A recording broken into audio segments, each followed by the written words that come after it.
let's talk some discs, Simon. And I was gonna talk about how visually stunning the Batman was, only to hear 30,000 people talk to me about how can I possibly think it's and how narratively with all boring. that rain. Yes, I'm not gonna discuss the story with you, Mark. I was going. We got 3 hours. I was going to ask Simon to talk about how great the Untouchables looks, or even how great Daleks look in 4K. But then Simon said he's got the Dollars films in 4K. Yeah. Do you mean these? Oh, look at those! You mean I these? have got them too. I've got them too, but I've been knee deep in Paramount Plus, and Simon's actually opened them and actually put the discs in. I have. I have actually opened and look at those slips as well. I've got all this to look forward to.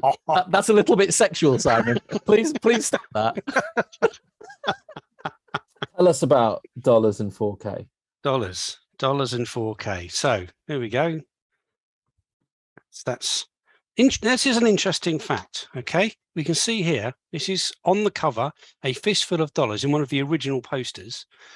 The title on the film itself, when it boots up and you get the credits, is the original title, which was Fistful of Dollars. There is no A. Interesting. Dun, dun, dun. Da, da, da. And then the second one, of course, got a few dollars more. The better of the two films, I think, personally. So, yes, I have them both. I am currently writing the reviews for them both. I'm really confident they'll be up for proofing tomorrow, so they might be live by Wednesday. If I can get my fingers working quickly enough. So they are native 4K DIs, and they are standard definition. So there's no HDR or Dolby Vision on these. They are just 4K, cleaned up beautifully, with what does it say on the back here? This one, Fistful of Dollars, extensive shot-by-shot color grading of the logarithmic restored 4K files, whereas a few dollars more is complete edit with extensive shot-by-shot color grading! Exclamation point.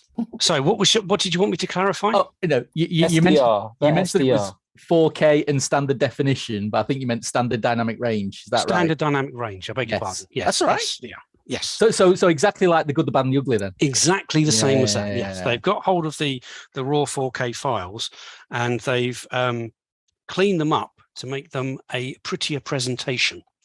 In that they've regraded the colors, and if you believe the blurb on the back, quite extensively to do so, because their previous Blu-ray release, which I haven't seen, was supposedly very teal, quite blue. So flesh colors were wrong, skies were wrong. All the colors were not perceived as people ought to think they were. Okay. So what Kino have done here is taken those raw files, regraded them to a more pleasing color. And I will say they are a very pleasing color. They look quite amazing.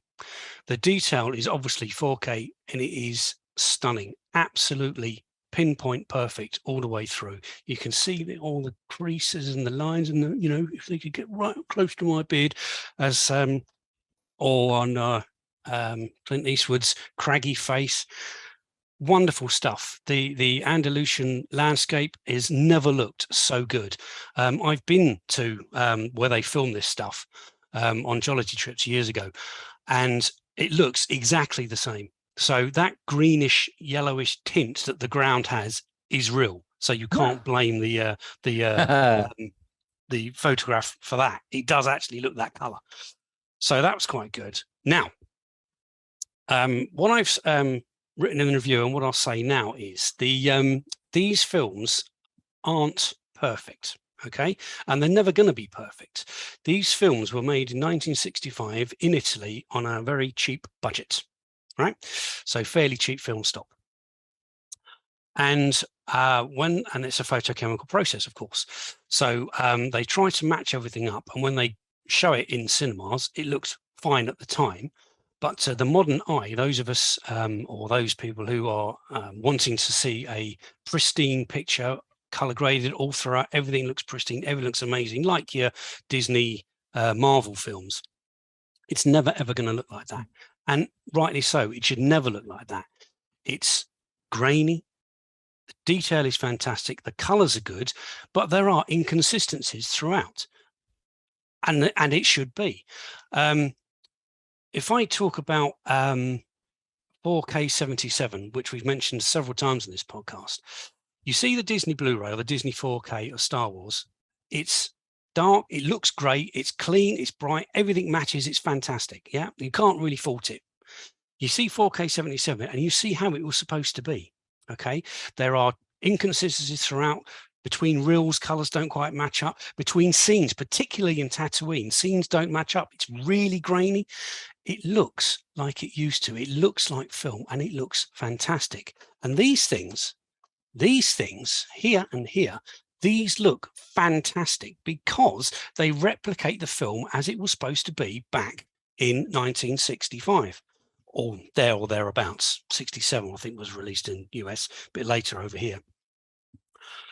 So what I'm trying to say is, when you put these in and you look at them and you go, oh, that don't look quite right. Oh, hang on a minute, that there's a spot there. It doesn't look right. But that wasn't the same color as that. Relax. It's supposed to be like that. Nice. Yeah. Very nice. And I mean, I can't really fault them. They are awesome.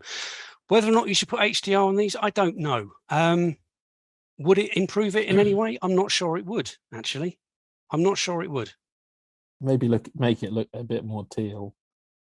You see, because then you start, if you slap HDR on these things, are you not taking it a step away from director's intent? That's the whole debate about HDR. Yeah. Oh, don't go there, Simon. Don't go there. I mean, it's a debate which is much more easily leveled at long dead directors and cinematographers and classic features, isn't it? You can see fully why they wouldn't do it to this, but why they would for the latest, I don't know, Marvel film.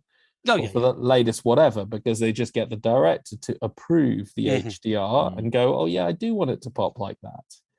But they can't go back and go over this.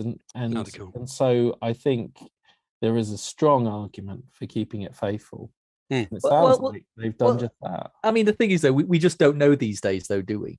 You know, the whole point of HDR on these older films should be to get back to exactly what the theatrical experience should have been, because obviously we know it, you know, back in the day, every cinema had different prints and it all looked really different every single time you viewed it. Yeah. But then again, you don't know, or are they just not stumping up for HDR grade to be added on? You don't know. So, you know, there's ifs, buts, coulda, shoulda, woulda. I think the end, as long as the output is bloody marvelous, you know, who cares? And it sounds like the output is it's awesome. Marvelous. So, it is awesome. Win. Oh, absolutely. Absolutely, yeah. Well, it's absolutely worth the import cost to get these two things. And they are not cheap. They are not cheap. 30 quid a piece. Yeah. Really? Yeah, the Good, Bad, really. Ugly was like 20 quid like the minute it came out. So that was importing it. No, I mean, I think all of the tax and import things have changed. It's a chunk of change. I've got Kino's Out of Sight on its way, and I'm really looking forward to that. But two things with these releases: they cost a lot of money, and who knows when they'll arrive.